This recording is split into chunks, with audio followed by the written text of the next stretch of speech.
Bienvenidos, vamos a comenzar entonces el repaso número 6 de fisiopatología de la hematología. Los contenidos a tratar son los siguientes. La sangre, componente de fisiología general. Vamos a hablar un poco de la serie roja, lo que es la anemia y la polilobulia. Después la serie blanca y ahí vamos a terminar la primera parte. Después viene coagulación normal y alteraciones de la coagulación, que lo vamos a ver en una segunda parte. Comenzaremos con una breve introducción de lo que es la sangre desde el punto de vista histológico y fisiológico. Estos conceptos ustedes deben ya manejarlos, pero igual debemos tener un contexto sobre el cual abordar la patología. La sangre es un tejido clasificado como conjuntivo, cuyas funciones más importantes son las de transporte de gases y nutrientes, pero también está involucrada en la defensa inmunológica, termorregulación y coagulación. Se compone de plasma y elementos figurados, como ustedes ya bien deben saber. El suero, por otro lado, es aquí el plasma libre de fibrinógeno. Tiene aproximadamente un volumen de 5 litros en un adulto de 70 kilogramos de peso.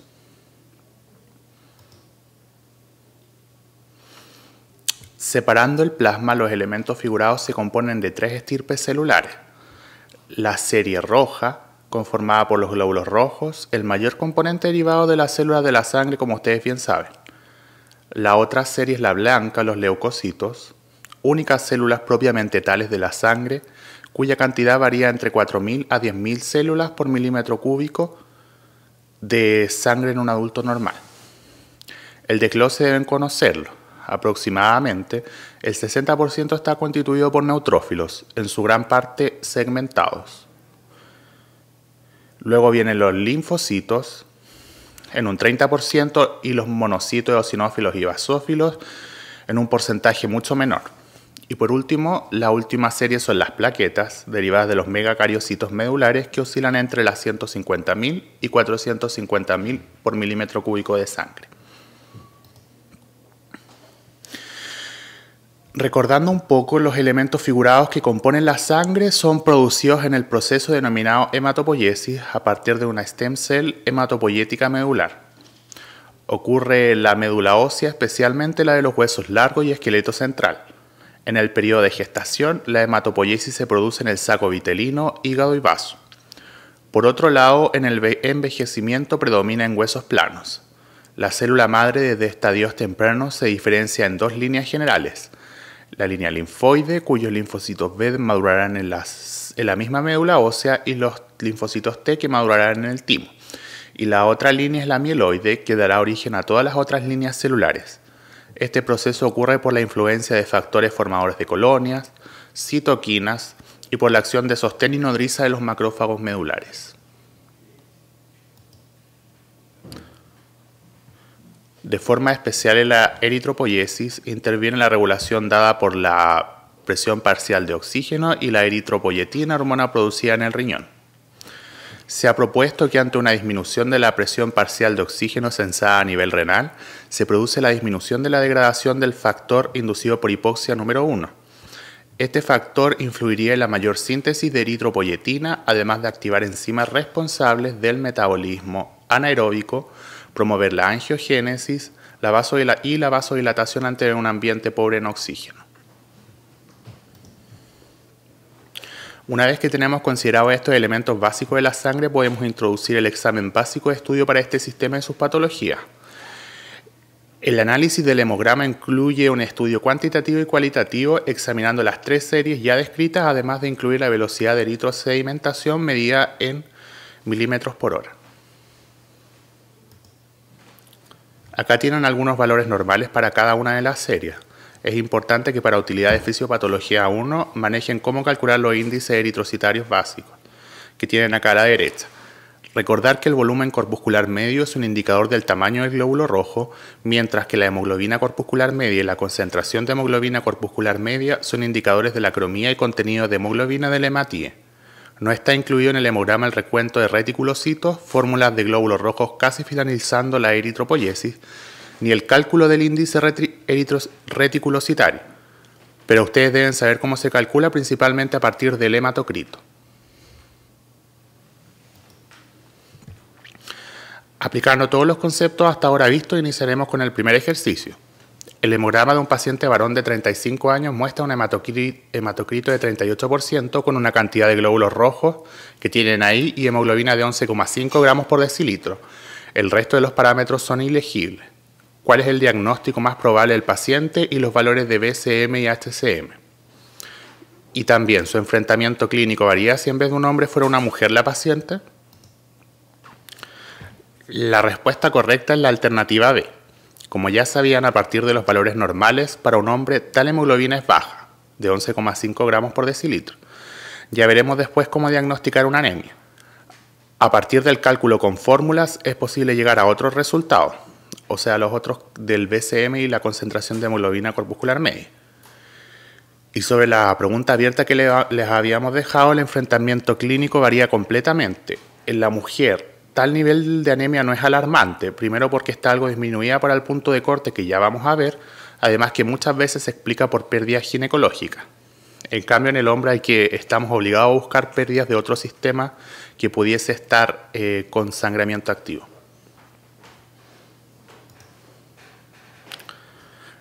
Ese fue un breve repaso entonces de lo que era la fisiología normal de la sangre. Y ya habíamos adelantado lo que era el concepto de anemia. Vamos a ver cómo se producen fisiopatológicamente. La definición de anemia desde el punto de vista fisiopatológico es la disminución de la masa eritrocitaria con disminución de la capacidad de transporte de oxígeno por parte de la sangre, fundamentalmente debido al nivel de la hemoglobina. Debe recordarse que la llegada de oxígeno a los tejidos también puede alterarse por mecanismos circulatorios o respiratorios.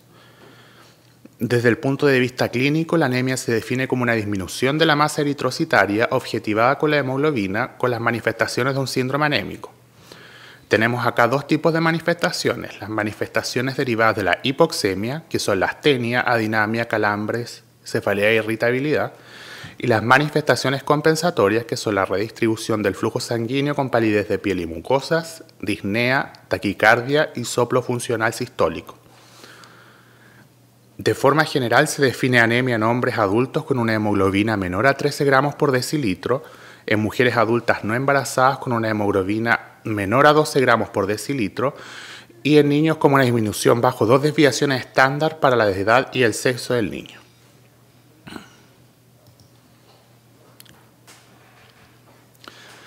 Formas de clasificar la anemia hay muchas.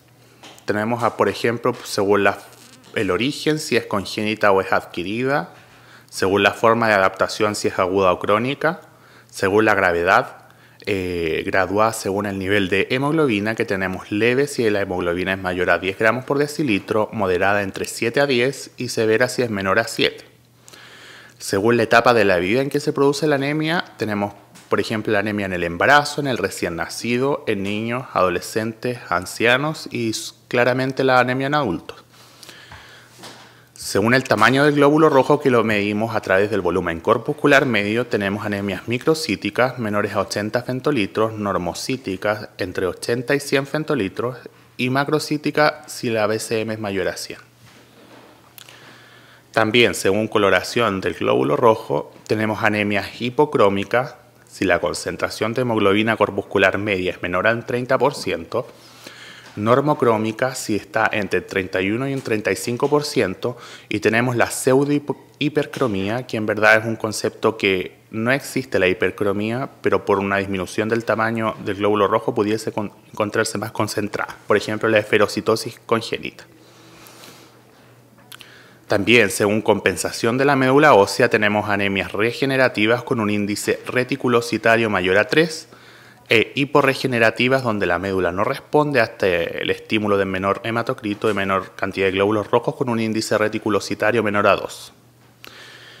Y la última forma que vamos a ver, y es de la forma en que vamos a estudiar fisiopatológicamente las anemias, es la clasificación según mecanismo fisiopatológico de producción.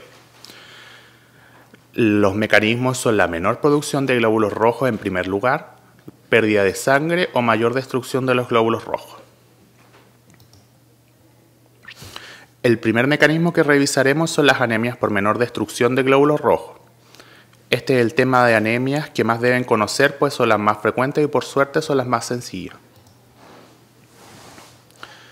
lejos la más importante que conozcan es la anemia ferropriva. Para eso debe repasarse inicialmente el ciclo del hierro.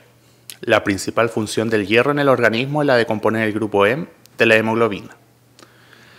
El hierro se puede encontrar en elementos en animales y vegetales, pero como grupo M se encuentra solo en las carnes rojas. El hierro se absorbe principalmente a nivel del duodeno, aproximadamente un 10% de lo que proviene de la dieta. El hierro hemínico se absorbe a través de un transportador especial para él. El hierro no hemínico se favorece en la absorción con el contenido ácido gástrico. Este hierro, que está en forma férrica, debe convertirse en hierro ferroso por una ferrirreductasa. Dentro de la célula puede almacenarse en ferritina, que también está en circulación en pequeñas cantidades y nos informa del metabolismo del hierro, o ser transportado por el dominio vasolateral a través de la ferroportina, al torrente sanguíneo unido a la transferrina. La ferroportina es importante de recordar porque es el blanco de acción de la hormona hepcidina que veremos más adelante. Así, el fierro, uniéndose a la protoporfirina, constituirá el grupo M.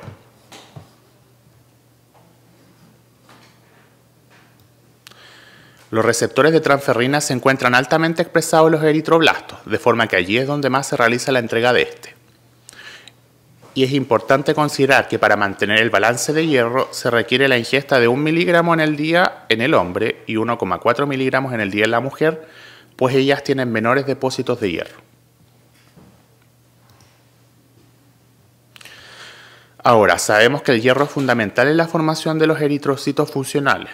Pero ¿cómo se produce la anemia por menor disponibilidad de hierro? Los mecanismos son los siguientes.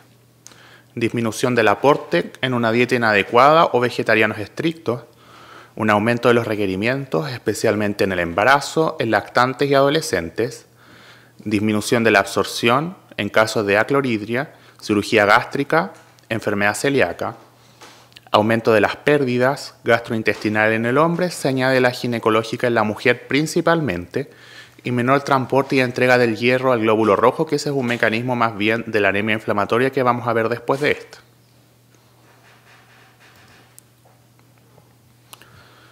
Los elementos clínicos sugerentes de la anemia ferropriva son los siguientes. Un síndrome anémico común para todas las otras formas de anemia, pero además se le agrega en este caso coiloniquia o uña en cuchara, estomatitis angular, atrofia de la mucosa nasal y oral y pica, que es la necesidad de comer elementos que no son comestibles, como por ejemplo tierra o hielo o otras sustancias que no tienen un sabor agradable. Por otro lado, la forma de confirmar el diagnóstico es a través del laboratorio.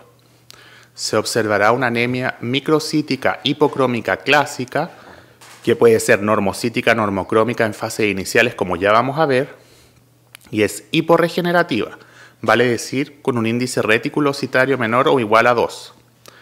También debe realizarse un estudio de la cinética del hierro que incluye la ferremia disminuida, la ferritina disminuida, que es categórica si es menor a 15 microgramos por litro, transferrina aumentada, sin embargo el porcentaje de saturación de la transferrina está disminuido en menos de un 20%,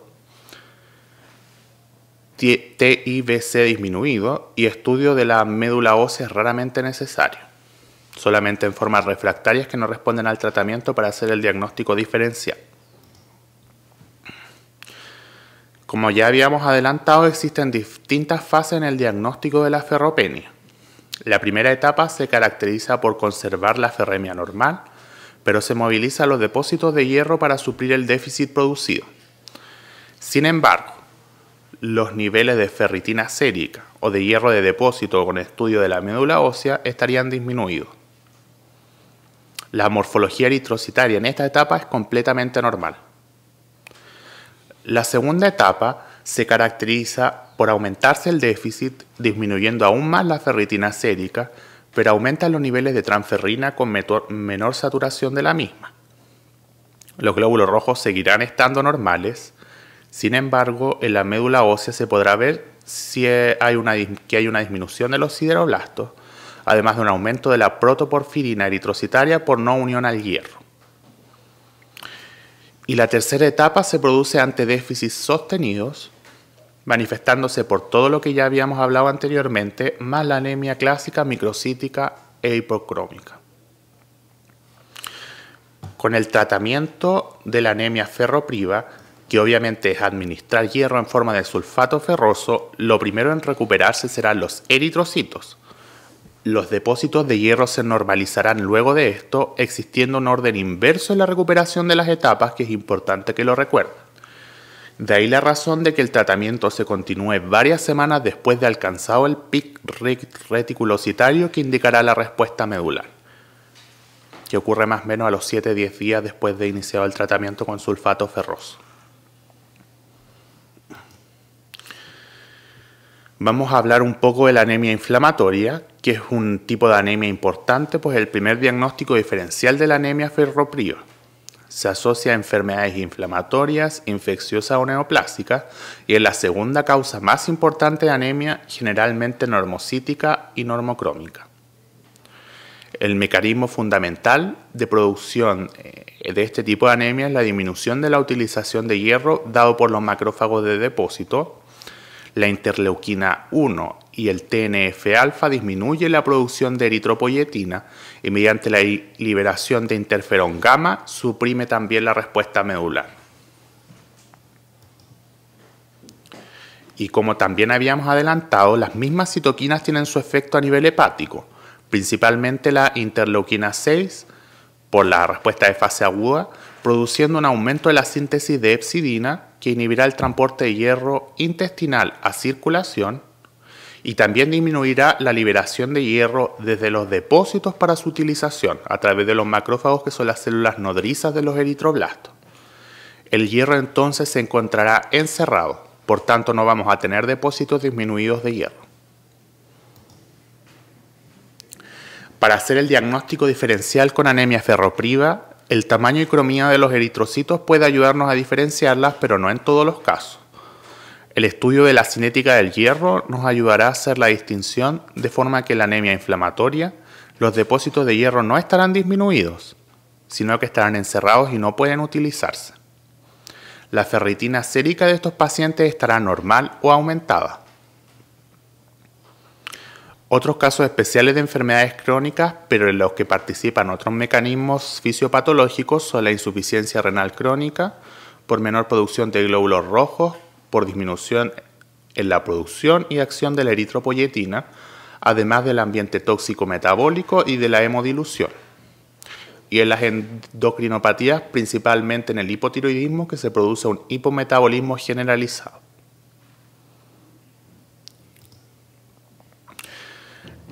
El último mecanismo de anemia del que hablaremos, en el que interviene una menor producción de glóbulos rojos desde la médula ósea, es la anemia megaloblástica, llamada así por el clásico aumento del tamaño de los eritrocitos.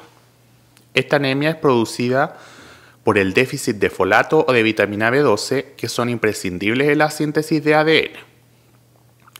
Se produce una disminución en la velocidad de división celular, persistiendo el desarrollo normal del citoplasma, con lo que hay un aumento en el número de precursores macrocíticos como respuesta al déficit.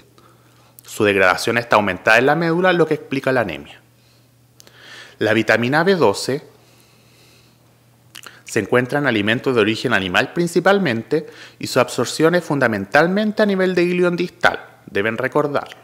Para su absorción es imprescindible su asociación con el factor intrínseco producido en el estómago. El folato, por otra parte, se encuentra mayoritariamente en alimentos de origen vegetal y se absorbe principalmente en el yeyuno.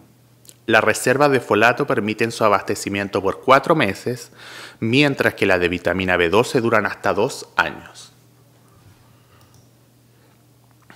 ¿Por qué se produce la anemia megaloblástica? Tenemos acá las principales causas de déficit de folato y las principales causas del déficit de vitamina B12. Entre las causas de déficit de folato tenemos disminución del aporte, como en los casos de desnutrición y etilismo, disminución de la absorción yeyunal por enteropatías, anticonceptivos orales o anticonvulsivantes, aumento de los requerimientos en el embarazo, muy importante que lo recuerden, infancia, hematopoiesis hiperactiva o hipertiroidismo, o por acción bloqueada de folatos, por ejemplo, con el uso de metotrexato trimetoprim, barbitúricos o triamterenos. También puede ser por incremento de las pérdidas, en las enteropatías pierde proteína, especialmente en niños se produce esto, hemodiálisis y hepatopatía crónica. En cuanto a las causas del déficit de vitamina B12, tenemos por un lado los veganos estrictos, pero por menor absorción de vitamina B12, que son lejos las causas más importantes, tenemos la anemia perniciosa, la gastrectomía, la disfunción intestinal, ya sea por una enfermedad celíaca, enteritis regional, enfermedad de Crohn, neoplasia, enfermedad de Whipple, entre muchas otras más, sobrecrecimiento bacteriano o alteración de los receptores del factor intrínseco en ilion distal, que es importante, que ya habíamos hablado del factor intrínseco, que es fundamental en la absorción de vitamina B12. Una vez instaurado el déficit, hay una clínica común, que es la anemia, con el síndrome anémico que ya hemos visto, ictericia, atrofia de la mucosa gastrointestinal y lengua de papilada. En cambio, solo en vitamina B12 podemos ver neuropatía, especialmente el síndrome de los cordones posteriores, y en algunos casos se ha descrito hasta demencia. Esto por el rol de la vitamina B12 en la síntesis de mielina. La forma de sospechar una anemia megaloblástica es a través de un hemograma básico. En el hemograma vamos a encontrar pancitopenia frecuente porque van a estar alteradas la síntesis de todas las líneas celulares. Al frotis, ¿qué es lo que vamos a ver? En la serie roja, glóbulos rojos de tamaño aumentado con signo de maduración alterada, como un punteado basófilo, anillos de Cabot o cuerpo de Howell-Joly. En la serie blanca es clásico encontrar neutrófilos hipersegmentados. Y en las plaquetas generalmente están aumentadas de tamaño. Aparte, en el laboratorio básico podríamos encontrar un aumento de la lactato de deshidrogenasa, hiperbilirrubinemia e hiperhomocisteinemia sérica. El aumento de la bilirrubina es de predominio indirecto. En este frotis de acá vemos megalocitos, como los pueden ver aquí, aparte de dacriocitos, que son estos en gota, estos glóbulos rojos en gota, como acá tenemos clásico 1, o aquí también, un eritrocito con anillo de Cabot y un neutrófilo de núcleo hipersegmentado que vemos acá.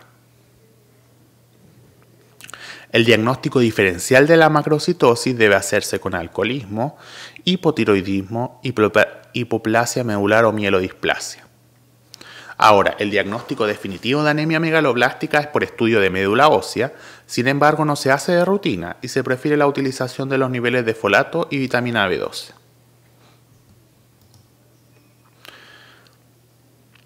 Un caso especial de anemia megaloblástica es la anemia perniciosa, que es una enfermedad autoinmune que destruye las células parietales de la mucosa gástrica. Así no hay producción de factor intrínseco. Es útil la determinación de anticuerpos anticélula parietal gástrica y antifactor intrínseco. Además del aporte de cobalamina, que es la vitamina B12, requiere evaluación con endoscopía digestiva alta periódica por mayor riesgo de adenocarcinoma gástrico. El test de Schilling ya no se usa. Al agregar factor intrínseco, entonces en este test se esperaba la eliminación urinaria mayor al 7% de FI.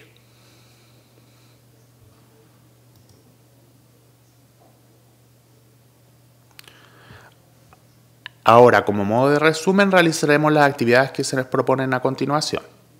Tenemos el caso clínico 1, una paciente de 28 años que consulta en su policlínico por cansancio frecuente y por recibir varios comentarios de estar pálida. Llegan con este hemograma, entonces, con una hemoglobina de 8,2, BCM 67, CHSM de 27, leucocito de 10.000, plaqueta de 450.000 y VHS de 30 mm por hora. Y el perfil bioquímico está dentro de rangos normales. ¿Cuál sería entonces el mecanismo fisiopatológico más probable de producción y la causa del mismo? ¿Y con qué exámenes completaría el estudio? La respuesta correcta es la letra D. El cuadro es muy sugerente de una ferropenia, además de presentar una anemia microcítica hipocrómica. Los exámenes para completar el estudio serían un perfil de cinética del hierro, estudios ginecológicos o gastrointestinales si la anamnesis lo requiere y de todas formas un perfil tiroideo, pues el hipotiroidismo puede dar diversas formas de anemia en cuanto al tamaño de los glóbulos rojos. La paciente entonces se realiza un estudio de cinética del hierro y un estudio tiroideo. previo a observar el resultado del examen, usted sabe que la ferropenia, y aquí hay que contestar la pregunta, cuya alternativa correcta es la letra A. La B es falsa, pues el mecanismo principal de anemia en la artritis reumatoidea es inflamatorio. El nivel plasmático de ferremia sí se ve modificado, especialmente en el caso de esta paciente que ya tiene alteraciones morfológicas del glóbulo rojo. Y no siempre se requiere de microcitosis y hipocromía, como ya lo hemos comentado. Sin embargo, en esta paciente, además de ferropenia, se presenta con hipotiroidismo, patología que puede incidir en la génesis de su anemia. Entonces, un paciente varón de 82 años es traído al servicio de urgencia por sus familiares por presentar agitación psicomotora y alteración fluctuante de la conciencia. Usted lo nota levemente histérico, pero no tiene antecedentes de enfermedad hepática. Su familia refiere que se encuentra a la espera de una hora para el neurólogo porque se le olvidan las cosas y desconoce a las personas. En el servicio de urgencia a usted le llama la atención los siguientes exámenes: hematocrito de 22, hemoglobina de 7,6, BCM 123, CHCM de 34, leucocito de 4210, plaqueta de 113.000, reticulocitos del 4%, macrocitosis anisocitosis marcada, nitrógeno ureico de 20, creatinina de 1,41, lactato de deshidrogenasa de 2493, bilirrubinemia total de 2,5, bilirrubinemia directa 0,6 y TSH 7,09. Este paciente tiene un cuadro clásico de síndrome confusional agudo delirium que al parecer tenía como base una demencia.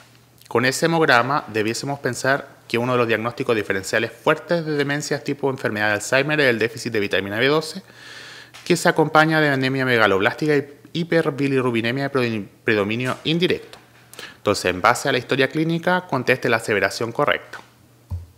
Ya habíamos adelantado que el cuadro sería compatible con una anemia megaloblástica por déficit de vitamina B12 y de esta forma es una anemia hiporregenerativa, por lo tanto la afirmación 1 es falsa, en la que se presenta eritropoiesis ineficaz. Ahora, siguiendo el mismo caso, la justificación para realizarle una endoscopía digestiva alta a este paciente incluye. La respuesta correcta es la E. Existe el riesgo de que sea una anemia perniciosa, además de que esta predispone a la aparición de adenocarcinoma gástrico. También debe buscarse atrofia generalizada de la mucosa del tracto digestivo, que puede generar la pérdida secundaria de otros nutrientes, que es importante que ustedes lo recuerden. La lesión hemorrágica del tubo digestivo en este caso no tiene ningún rol, forma parte del siguiente mecanismo a explicar de la génesis de las anemias. Y este es el de las anemias por pérdida de sangre, que vamos a hablar muy poco. Se debe distinguir una forma aguda de la hemorragia, que disminuye la volemia, y el transporte de oxígeno de una hemorragia crónica, que solo altera el transporte de oxígeno pues el componente hemodinámico es compensado. En la hemorragia aguda hay una graduación según pérdida. Si se pierde el menos del 10% la volemia es asintomática. Entre un 10 a un 20% se produce activación de mecanismos compensadores. Si hay una pérdida del 30% se produce taquicardia y hipotensión sistólica. Y ya más del 40% el paciente va a entrar en shock hipovolémico. Ahora, la pérdida aguda constituye una pérdida proporcional de sangre. Por tanto, las medidas de hemoglobina, hematocrito y glóbulos rojos no se ven alteradas inicialmente, pues son relaciones respecto a un volumen. En cambio, en la hemorragia crónica se producirá ferropenia. Debe considerarse como la primera causa de ferropenia en adultos, especialmente gastrointestinal en hombres y ginecológico en mujeres. Eso es lo principal que tienen que conocer de la hemorragia. Y el último mecanismo de patogénesis de las anemias es el de destrucción de los glóbulos rojos. Es quizás también el más complejo, por lo que detallaremos solo los conceptos fundamentales. La anemia hemolítica es la anemia producida por la destrucción anticipada de glóbulos rojos, con lo que estos viven menos de 120 días su vida media normal. La hemólisis es el mecanismo por el que se producirá la anemia una vez que la médula ósea no sea capaz de compensar la mayor destrucción. Esta destrucción se manifestará por un acortamiento de la vida del glóbulo rojo, aumento de la bilirrubina de predominio no conjugada, aumento del urobilinógeno, aumento de la lactato de deshidrogenasa, mientras que por mayor producción vamos a tener un aumento del porcentaje de reticulocitos, aumento del índice reticulocitario e hiperplasia eritroide. Las anemias hemolíticas se clasifican en intracorpusculares si la destrucción anticipada de los glóbulos rojos se debe a una alteración del mismo hematíe, o bien extracorpusculares si la causa está fuera del glóbulo rojo. Entonces, las causas intracorpusculares dentro del mismo glóbulo rojo, tenemos defecto de la membrana del glóbulo rojo, siendo la más importante la esferocitosis hereditaria. En cuanto a déficit enzimático de los glóbulos rojos, la alteración más importante que deben recordar es el déficit de la glucosa 6-fosfato de deshidrogenasa. Ahora, en cuanto al defecto de la síntesis de hemoglobina, es el nombre que reciben las talasemias, que vamos a hablar un poco más de ellas. Y las alteraciones estructurales de la hemoglobina se denominan hemoglobinopatías. Ahora, las anemias hemolíticas extracorpusculares pueden ser autoinmunes, y aquí destacan otras enfermedades autoinmunes que pueden producirla, como el lupus eritematoso sistémico, por ejemplo, enfermedad hemolítica del recién nacido, hiperesplenismo, hemólisis química, y aquí destaca la mordedura por araña de rincón o Loxoceles laeta, trauma eritrocitario o las denominadas hemólisis microangiopáticas, y aquí tenemos estos tres ejemplos que deben recordarlos, que son la coagulación intravascular diseminada, el púrpura trombocitopénico trombótico y el síndrome hemolítico urémico, eso especialmente a nivel de lactantes menores de 2 años. Y otros casos como las parasitosis, que es el caso típico de la malaria. En el caso de las anemias hemolíticas intracorpusculares, aquí tenemos algunos ejemplos. Primero tenemos la esferocitosis hereditaria, dada por alteración en proteína de membrana como la banda 3, anquilina o espectrina. Abajo tenemos la anemia falciforme, que es un ejemplo de hemoglobinopatía, característica de la aparición de drepanocitos, glóbulos rojos en media luna, que aquí lo vemos muy claro. Y por último, este niño de la derecha tiene una talasemia mayor. Es la talasemia homocigota. Al haber disminución de las cadenas beta de la hemoglobina, hay disminución importante en la formación de hemoglobina tipo A1, con lo que hay un aumento de la hemoglobina fetal, y estas son hemoglobinas que son mucho más afines por el oxígeno, por lo que se produce una hipoxia tisular crónica, un aumento en la síntesis de eritropoyetina e hiperplasia de la médula ósea como círculo vicioso, determinando en el niño malformaciones óseas progresivas, como el cráneo en cepillo y organomegalia por eritropoiesis secundaria, especialmente en corazón e hígado. Aquí vemos la malformación craneana en este niño. La talasemia menor puede ser totalmente asintomática, pues es la forma heterocigota. Sin embargo, es clásico que se presente con microcitosis y concentración de hemoglobina corpuscular media normal.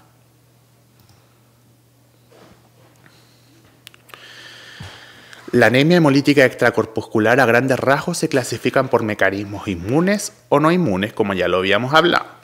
La activación del complemento ocurre preferentemente mediada por IgM en el intravascular, mientras que la IgG activa macrófagos preferentemente en el vaso.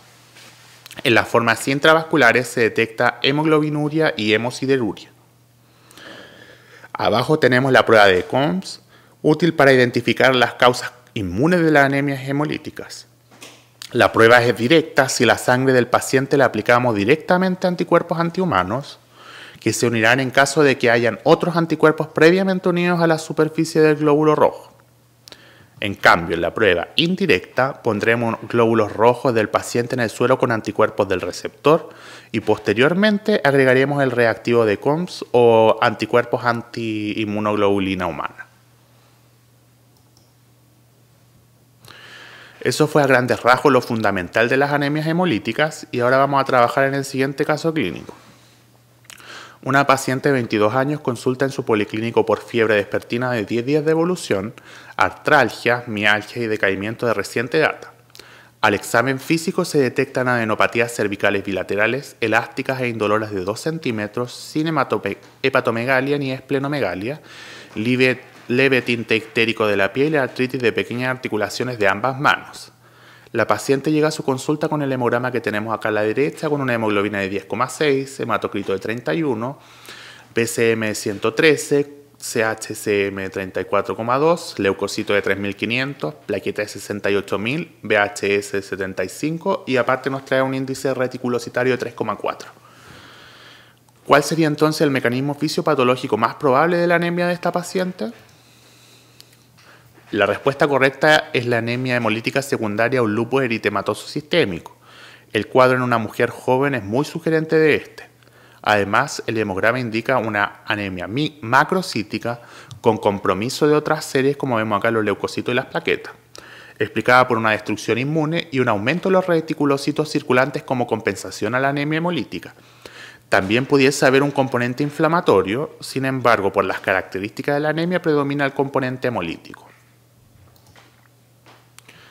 En relación a las características del síndrome hemolítico en general, ¿cuál de las siguientes es o son verdaderas? Y como ya hemos visto, la respuesta correcta es la 1 y la 4, que sería la C. Ahora pasamos al otro extremo de las alteraciones de la serie roja, la poliglobulia. La poliglobulia se define como un aumento real de la masa eritrocitaria. Puede evidenciarse en el hemograma, especialmente a través del hematocrito, a diferencia de la anemia que era con la hemoglobina. Sin embargo, debe diferenciarse de una hemoconcentración. El diagnóstico de certeza de la poliglobulia se realiza a través del método de marcar glóbulos rojos con cromo radiactivo. Los valores máximos son 32 por kilo de peso en mujeres y 36 mililitros por kilogramo en hombres. El síndrome poliglobúlico está caracterizado por presentar cianosis, eritrosis facial, flebectasias, insuficiencia cardíaca, trombosis, aumento de la LDH y ácido úrico. La hiperplasia eritroide determinará la poliglobulia e hipercatabolismo celular, con aumento de la lactato deshidrogenasa sérica y la uricemia. Además, la poliglobulia aumentará la viscosidad sanguínea, produciendo una sobrecarga circulatoria, determinando principalmente insuficiencia cardíaca, flebectasias y trombosis. Así también se producirá vasodilatación, que podemos evidenciar en la fase típica de los pacientes que teníamos, por ejemplo, en la diapositiva anterior. Lo más importante de determinar en las poliglobulias es si son mediadas por un estímulo fisiopatológico de hipoxia o si son por secreción de eritropoyetina anómala o independiente de ella. Tenemos poliglobulias mediadas por hipoxia con síntesis compensatoria de eritropoyetina, que hay dos tipos fundamentales. Por ejemplo, en hipoxia generalizada, como podemos verla en la hipoxia hipovárica, en enfermedades cardiovasculares, principalmente en cardiopatías congénitas en lactantes y recién nacidos, enfermedades pulmonares donde destaca el síndrome de apnea y hipopnea obstructiva del sueño, o hemoglobina con afinidad alterada. Ahora, las causas de mayor síntesis de eritropoyetina por hipoxia localizada, tenemos la enfermedad renal poliquística o alteraciones vasculares renales. Ahora, las poliglobulias dependientes de eritropoyetina, pero que no tienen que ver por un estímulo hipóxico, pueden ser por una producción anómala de esta misma o alteración de la respuesta a esta hormona. Y por último, y clave acá en la patología hematológica, es cuando se produce esta proliferación independiente del estímulo de la eritropoyetina, que es la neoplasia denominada policitemia vera. Retomando entonces, si nos encontramos con el hematocrito elevado en un paciente y se corrige su estado de hidratación, y aún así la masa de glóbulos rojos permanece alta, a través de la medición entonces marcada, decimos que es una eritrosis absoluta. Si es así, procederemos a investigar la saturación arterial. Si es baja, sospecharemos una poliglobulia secundaria hipoxia general. En cambio, si es alta, debemos pensar en una policitemia vera, en una poliglobulia secundaria hipoxia renal o por producción de eritropoyetina tumoral, o bien afinidad aumentada de hemoglobina. Según la clínica del paciente, nos orientaremos a si es una policitemia vera, que es lo que veremos a continuación. La policitemia vera es un síndrome mieloproliferativo crónico que afecta al progenitor hematopoyético que dará origen a la línea roja. La mayoría de los casos se produce por una mutación en el receptor JAK2, que le confiere a esta célula la independencia del estímulo de la eritropoyetina. Es una patología de mal pronóstico de no mediar tratamiento, siendo la principal causa de muerte en estos pacientes la trombosis. Acá tenemos el frotis sanguíneo de una poliglobulia y también uno medular que presenta un aumento en la proliferación de precursores de eritrocitos, pero también de las otras series en menor medida. Para diferenciarla de una poliglobulia secundaria tenemos los siguientes elementos que tenemos acá. La masa eritrocitaria total está aumentada tanto en policitemia vera como en poliglobulia secundaria, mientras que la esplenomegalia, la leucocitosis y la trombocitosis tienen que estar presentes en la policitemia vera. Y en la médula ósea, en la policitemia vera, vamos a encontrar hiperplasia global de todos los precursores, con un nivel de eritropoyetina disminuido, y la reconversión de médula ósea grasa va a estar presente entonces en esta patología neoplásica. Veamos el siguiente caso clínico. Un paciente varón de 36 años asiste a su policlínico de anticoagulación por haber sufrido una trombosis venosa profunda de la extremidad inferior izquierda hace 3 semanas. Es la primera vez que lo atiende y le llama la atención la edad del paciente. Al examen físico destaca rubicundez facial, hipertensión arterial y obesidad franca. En la anamnesis dirigida surge el dato de que su esposa se queja de que ronca mucho, es fumador y de que otro médico lo derivó al hematólogo porque algo no le calzaba con su hemograma y otros exámenes. ¿Cuál es el mecanismo fisiopatológico más probable de la poliglobulia de este paciente, considerando que tiene un hematocrito de 62%, microcitosis, glóbulos blancos de 14.000, plaquetas de 650.000 y una eposérica disminuida? La respuesta correcta es la C. La única alternativa que pudiese inducir un error es la poliglobulia secundaria por SAOS, pues es poco probable que a la de 36 años el paciente tuviese una enfermedad pulmonar crónica como un enfisema pulmonar. Además, el elemento clave que nos indica que es una policitemia verdadera es que hay compromiso de otras series sanguíneas que también están aumentadas y la eritropoyetina sérica está disminuida. La siguiente pregunta es esta. En un paciente con poliglobulia cuyo origen todavía no se ha estudiado, ¿cuál de los siguientes hechos podrían encontrarse? Todos los fenómenos pueden verse en la poliglobulia que no se ha estudiado. Los niveles bajos de eritropoyetina justamente aparecían en el caso anterior en la policitemia vera. Y para finalizar la primera parte de este repaso, revisaremos brevemente las alteraciones básicas de la serie blanca, principalmente la neutrofilia y la neutropenia. En cuanto a generalidades de la serie blanca que debemos conocer antes de comenzar, son los valores normales que van de entre 4.000 a 10.000 por milímetro cúbico, esto en los adultos. Aproximadamente el 60% corresponde a polimorfonucleares, sin embargo, en lactantes predominan los linfocitos hasta aproximadamente los 4 años de edad. Y esto es importante para la práctica clínica, siempre debe obtenerse su recuento absoluto para cualquier interpretación. Ahora bien, la neutrofilia se define como un recuento absoluto de neutrófilos mayor a aproximadamente 7.500 polimorfonucleares por milímetro cúbico de sangre. Los mecanismos fisiopatológicos de producción los tenemos acá.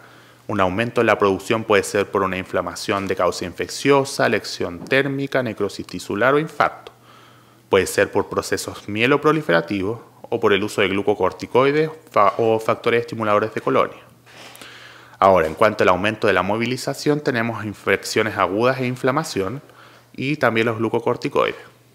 Y ahora, causas un poco más raras son los defectos de la marginalización de los neutrófilos, como son los déficits de moléculas de adhesión rarísimos, epinefrina, uso de corticoides, antiinflamatorios no esteroidales o ejercicio vigoroso o estrés. Por eso se requiere que se haga en reposo este examen, con un reposo previo, sin necesidad de que haya comido o no haya comido.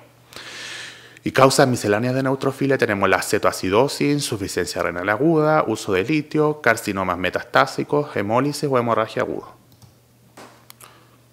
De estas causas me gustaría destacar la leucemia mieloide crónica, importante patología hematológica que como médicos generales debemos reconocer. La leucemia mieloide crónica es la proliferación medular clonal en la que predomina la serie granulocítica o mieloide, pero que afecta a todas las líneas celulares. Algo importante que debemos aclarar es que la leucemia se desarrolla a partir de la médula ósea, el linfoma lo hace a partir de los linfocitos presentes en linfonodos u otras estructuras linfoides, por ejemplo el sistema MALT, y el mieloma múltiple a partir de células plasmáticas ya diferenciadas encontradas en la médula ósea. Continuaremos entonces con esta causa de neutrofilia. El marcador distintivo de la leucemia mieloide crónica es el cromosoma Filadelfia, con lo que se produce mayor expresión de la oncoproteína BCR-ABL, produciéndose proliferación sin control de la estirpe mieloide. Esta tiene tres fases, una fase crónica, una fase acelerada y una fase blástica o de transformación a leucemia aguda. En la fase crónica tenemos anemia progresiva, hepatoesplenomegalia y manifestaciones de compromiso de estado general e hipermetabolismo como la sudoración nocturna. En la fase acelerada se caracteriza principalmente por infiltración de células leucémicas a órganos. Y en la fase blástica o de transformación a leucemia aguda se produce un recuento de blasto en médula ósea mayor al 20%. En la leucemia mieloide crónica, ¿qué vamos a encontrar en el hemograma? Los leucocitos hiperleucocitosis, con una reacción leucemoide, que es lo más importante, con todas las formas de maduración y más de 50.000 leucocitos por milímetro cúbico. Ahora, los glóbulos rojos podemos encontrar normales o una anemia moderada, y las plaquetas las podemos encontrar normales o aumentadas. Y ahora, que siempre hay que realizar un estudio de médula ósea ante la sospecha en un hemograma, vamos a encontrar hiperplasia granulocítica con exceso de formas jóvenes atípicas, polimorfonucleares poco segmentados, mielocitos con citoplasma basófilo, con menos de un 5% de blastos, que esto es importante porque de forma de que tuvieran más porcentaje de blastos se podría ya hablar de una leucemia aguda. Megacariocitos, algunas normales y otros desfigurados, y la mielofibrosis es tardía. Ahora, un fenómeno distinto es el de la leucemia aguda. Se produce cuando hay una detención de la maduración de los blastos, importante que recuerden eso, que salen a circulación e invaden a otros tejidos, además de la propia médula ósea. Se requiere evidenciar la presencia de más del 20% de blastos en médula ósea o en sangre periférica. En el hemograma vamos a encontrar un hiato leucémico con predominio de blastos y segmentados por detención de la maduración, con número de leucocitos variables y anemia y trombocitopenia. Hasta el 10% de los hemogramas presentarán leves alteraciones y ausencia de blastos, que se denomina leucemia leucémica. A diferencia de las leucemias crónicas, donde siempre hay leucocitosis, en las leucemias agudas el número de leucocitos es variable. Y ahora, el estudio de la médula ósea permite hacer el diagnóstico y definir el inmunofenotipo, la citoquímica, la morfología y la genética, obteniendo así el linaje y el tipo de la leucemia. Ahora vamos a ver un poco las causas de neutropenia, el fenómeno contrario a la neutrofilia, que se define como un recuento absoluto de neutrófilos menor a 1500 por milímetro cúbico. Los mecanismos fisiopatológicos que tenemos acá son la disminución en la producción, por infiltración medular, por ejemplo una mieloptisis o una mielofibrosis, una anemia plástica, déficit de nutrientes, fármacos con reacciones dosis dependiente o idiosincráticas. Aquí tenemos en dosis dependiente clásicamente la quimioterapia y en idiosincráticas tenemos el cloranfenicol. Aumento de la destrucción periférica por destrucción inmune por unión con aptenos, en el caso de los betalactámicos especialmente, como la penicilina o la cefalosporina. Destrucción inmune por patología autoinmune o hiperesplenismo, o en el caso de marginalización, que se produce en inflamación aguda, hemodiálisis o circulación extracorpórea. Y por último, muy someramente, las alteraciones funcionales de los neutrófilos, que se deben sospechar ante pacientes que presenten infecciones frecuentes o de evolución tórpida, aun cuando el recuento de leucocitos se encuentre normal. Y aquí tenemos estas alteraciones congénitas como la enfermedad granulomatosa crónica, el déficit de mieloperoxidasa o el déficit de gránulos específicos. Y ahora las causas adquiridas tenemos la función alterada a la adhesión, deformabilidad, quimiotaxis o microvicida. La última pregunta entonces de esta primera parte de la sección 3, respecto a alteraciones cuantitativas de los neutrófilos, ¿cuál o cuáles son falsas? Las incorrectas son la número 1, pues siempre debemos obtener un recuento absoluto de la fórmula diferencial, y la número 4, pues en la leucemia mieloide crónica hay presencia de todas las líneas celulares en la reacción leucemoide, siendo mayoritarias las de tipo diferenciado.